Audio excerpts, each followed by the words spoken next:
Hi friends, എല്ലാ കൂട്ടുകാർക്കും മറ്റൊരു പുതിയ എപ്പിസോഡിലേക്ക് സ്വാഗതം. നമ്മൾ ഇന്ന് തയ്യാറാക്കുന്നത് പൈനാപ്പിൾ ടീ കേക്കാണ്. ഈ കേക്ക് ഞാനിവിടെ സെയിൽ ചെയ്യുന്നതാണ്. ഇത് നല്ലൊരു റിസൾട്ടുള്ള കേക്കാണ്. നല്ല ടേസ്റ്റിയും അതുപോലെ നല്ല ഫ്ലേവറാണ്. നമുക്കിത് കഴിക്കുമ്പോൾ ഇടയ്ക്ക് ഇതിൻ്റെ അകത്ത് പൈനാപ്പിളൊക്കെ കടിക്കാൻ കിട്ടും. അപ്പോൾ നല്ല ടേസ്റ്റ് ഉണ്ട്. അപ്പോൾ നിങ്ങൾ എന്തായാലും വീട്ടിലിത് ചെയ്ത് നോക്കാം. നിങ്ങൾക്ക് ഇഷ്ടമാണെങ്കിൽ ലൈക്ക് ചെയ്യാനും അതുപോലെ ഷെയർ ചെയ്യാനൊന്നും മറക്കല്ലേ. നിങ്ങളുടെ അഭിപ്രായങ്ങൾ താഴെ കമൻ്റായിട്ട് അറിയിക്കുക. അപ്പോൾ ഇതെങ്ങനെയാണ് ചെയ്യണേന്ന് നോക്കാം. ഇതിൻ്റെ ഇൻഗ്രീഡിയൻസൊക്കെ ഞാനിവിടെ അളവ് കൊടുക്കുന്നുണ്ട്. ആ കൃത്യമായിട്ട് അളവ് എടുത്തിട്ട് നമ്മൾ ചെയ്യുന്ന സ്റ്റെപ്പ് കറക്റ്റായിട്ട് ഫോളോ ചെയ്യുകയാണെങ്കിൽ നിങ്ങൾക്ക് വീട്ടിൽ ഇതുപോലെ നല്ലൊരു കേക്ക് തയ്യാറാക്കാൻ പറ്റും. അപ്പോൾ ഇതെങ്ങനെയാണ് ചെയ്യണേന്ന് നോക്കാം. അതിനായിട്ട് നമുക്ക് ഒരു ബൗളെടുക്കാം. ഇതിലേക്ക് നമുക്കിതൊന്ന് ആദ്യം അരച്ചെടുക്കാൻ വേണ്ടിയിട്ട് അരിപ്പ വെച്ചിട്ടുണ്ട്. ഇതിലേക്ക് 250 ഗ്രാം മൈദയാണ് ഇട്ട് കൊടുത്തിട്ടുള്ളത്. ഏകദേശം 1.5 കപ്പ് മൈദ വരും. ഇതിലേക്ക് 1 ടീസ്പൂൺ ബേക്കിംഗ് പൗഡർ ചേർത്തിട്ടുണ്ട്. അതുപോലെ 1/4 ടീസ്പൂൺ ബേക്കിംഗ് സോഡ ചേർത്ത് കൊടുക്കാം. ടേസ്റ്റ് ബാലൻസ് ചെയ്യാൻ വേണ്ടിയിട്ട് നമുക്ക് 1/4 ടീസ്പൂൺ ഉപ്പും കൂടിയും ചേർത്ത് കൊടുക്കാം. ഇത് നന്നായി ഒന്ന് മിക്സ് ചെയ്ത് നമുക്കൊന്ന് അരച്ചെടുക്കാം. ഒരു തവണ അരച്ചെടുത്താൽ മതി.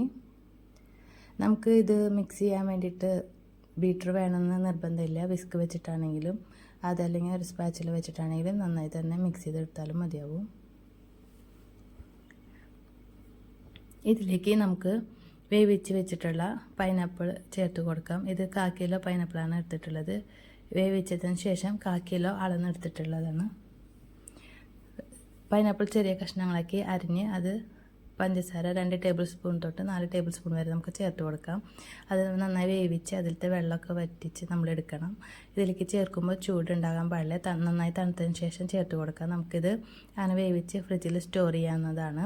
അത് കേക്ക് തയ്യാറാക്കുന്നതിനേക്കാളും ഒരു 2 മണിക്കൂർ മുമ്പ് നമ്മൾ പുറത്തേക്ക് വെച്ച് നന്നായി തണുവ് പോയതിന് ശേഷം ചേർത്ത് കൊടുക്കാൻ ശ്രദ്ധിക്കുക. നമ്മുടെ മൈദയുടെ മിക്സിലേക്ക് നമ്മൾ പൈനാപ്പിൾ നന്നായി മിക്സ് ചെയ്തെടുത്തിട്ടുണ്ട്. ഇങ്ങനെ ചെയ്യുമ്പോൾ നമുക്ക് പൈനാപ്പിൾ പീസ് കേക്കിൻ്റെ എല്ലാ ഭാഗത്തും തന്നെ കിട്ടും. ഇപ്പോൾ ഞാനിത് വലിയ ബൗളിലാണ് മിക്സ് ചെയ്തത്. നമുക്ക് ഇനി ബാക്കിയുള്ള മിക്സിങ് ഇതിൽ ചെയ്യാനുള്ളത് കൊണ്ട് വേറൊരു പാത്രത്തിലേക്ക് മാറ്റി കൊടുത്തിട്ടുണ്ട്. ഇതിലേക്ക് പഞ്ചസാര നമ്മൾ 1/4 കിലോനാണ് എടുക്കുന്നത്. 250 ഗ്രാം അത് നമ്മൾ പൊടിച്ചെടുത്തിട്ടുണ്ട്. മധുരം അധികമാണെങ്കിൽ നമുക്ക് 200 ഗ്രാം തൊട്ട് 250 ഗ്രാമിൻ്റെ ഉള്ളിലുള്ള മധുരം ചേർത്താൽ മതി. പക്ഷേ ഈ ഒരു മധുരം ഈ കേക്കിലേക്ക് കറക്റ്റായിരുന്നു. ഇത് നമ്മൾ പൊടിച്ച പഞ്ചസാരയോടെ മാറ്റി വെച്ചിട്ടുണ്ട്. ഇതിൽ ഇനി നമുക്ക് ബൗളിലേക്ക് 100 ഗ്രാം ബട്ടറും കൂടി ചേർത്ത് കൊടുക്കാം. ഇത് റൂം ടെമ്പറേച്ചറുള്ള ബട്ടറാണ്. നമുക്കിത് നന്നായി ഒന്ന് ബീറ്റ് ചെയ്തെടുക്കാം. നമുക്ക് വിസ്ക് വെച്ചിട്ടാണെങ്കിൽ ഇതുപോലെ ബീറ്റ് ചെയ്തെടുക്കാവുന്നതാണ്.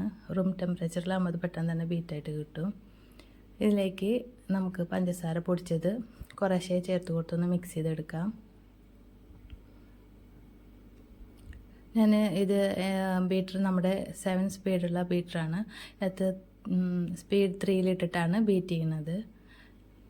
വീഡിയോ ലെങ്ത് ആവുന്നത് കൊണ്ട് നമ്മൾ സ്പീഡായിട്ട് വീഡിയോ കാണിക്കുന്നതാണ്. നമ്മൾ കുറച്ച് പയ്യാണ് ഇത് ചെയ്യുന്നത്.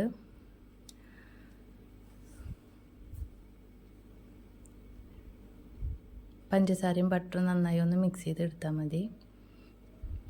ഇപ്പോൾ നമ്മുടെ മിക്സിങ് റെഡി ആയിട്ടുണ്ട്. ഇതിലേക്ക് നമുക്കിനി മുട്ടയാണ് ചേർത്ത് കൊടുക്കുന്നത്. ഇവിടെ 4 മുട്ട എടുത്തിട്ടുണ്ട്. 1 കിലോ കേക്കിൻ്റെ ബാറ്ററിലേക്ക് നമുക്ക് 4 മുട്ടയാണ് വേണ്ടത്. റൂം ടെമ്പറേച്ചറിലുള്ള മുട്ട ഇത് നമുക്ക് ഓരോന്നായിട്ട് ചേർത്ത് കൊടുക്കാം. ഇത് മുട്ട ബീറ്റ് ചെയ്യുമ്പോൾ നമ്മൾ ഇതിൽ സ്പീഡ് 1-ലിട്ടിട്ടാണ് ബീറ്റ് ചെയ്യുന്നത്. ഏകദേശം ഒരു 10 മിനിറ്റോളം 10 സെക്കൻഡ് ജസ്റ്റ് നമുക്കൊന്ന് ബീറ്റ് ചെയ്താൽ മതി. ആ മുട്ടയൊക്കെ എല്ലാ ഭാഗത്തുനിന്നും മിക്സ് ചെയ്ത് വരണം. ജസ്റ്റ് അത്രയും നമ്മൾ ബീറ്റ് ചെയ്തെടുത്താൽ മതി. ഇതുപോലെ ഓരോ മുട്ടയായിട്ട് നമുക്കിങ്ങനെ എല്ലാ മുട്ടയും നമുക്ക് ചേർത്ത് ബീറ്റ് ചെയ്തെടുക്കാം. ഇങ്ങനെ ചെയ്യുമ്പോൾ നമ്മുടെ ബാറ്റർ അത് പിരിഞ്ഞ് പോകത്തില്ല. അതല്ലെങ്കിൽ നമ്മൾ ബട്ടറിലേക്ക് മുട്ടയിട്ട് ബീറ്റ് ചെയ്യുമ്പോൾ അത് പിരിയാനായിട്ടുള്ള സാധ്യതയുണ്ട്. സ്പീഡ് കുറച്ചിട്ട് ഓരോ മുട്ടയായിട്ട് ചേർക്കുമ്പോൾ അതങ്ങനെ പിരിഞ്ഞ് പോകത്തില്ല. ഇതിലേക്ക് 2 ടേബിൾ സ്പൂൺ സൺഫ്ലവർ ഓയിൽ ഒഴിച്ചിട്ടുണ്ട്. അതുപോലെ നമുക്ക് എസൻസ് ആയിട്ട് പൈനാപ്പിൾ എസൻസ് ആണ് 1/4 ടീസ്പൂൺ ചേർത്തിട്ടുള്ളത്. പൈനാപ്പിൾ എസൻസ് ഇല്ലെങ്കിൽ വാനില എസൻസ് ആണെങ്കിലും ചേർത്ത് കൊടുക്കാവുന്നതാണ്. ഇതിലേക്ക് നമ്മൾ നേരത്തെ മിക്സ് ചെയ്ത് വെച്ചിട്ടുള്ള മൈദയും അതുപോലെ പൈനാപ്പിളിൻ്റെ മിക്സ് അത് നമുക്ക് ചേർത്ത് സ്പീഡ് 1-ലിട്ടിട്ട് തന്നെ ജസ്റ്റ് എല്ലാ ഭാഗത്തും ഒന്ന് മിക്സായി കിട്ടണം. ആദ്യം ഒന്ന് മിക്സ് ചെയ്തെടുക്കാം. ഇവിടെ മിക്സ് ആയിട്ടുണ്ട്. നമുക്ക് ഇനി ഇത് ബീറ്ററിൻ്റെ ആവശ്യമില്ല. നമുക്കിത് മാറ്റി വയ്ക്കാം. അതിനുശേഷം നമുക്ക് സ്പാച്ചുല വെച്ച് കട്ട് ആൻഡ് ഫോൾഡ് ചെയ്തെടുക്കാം.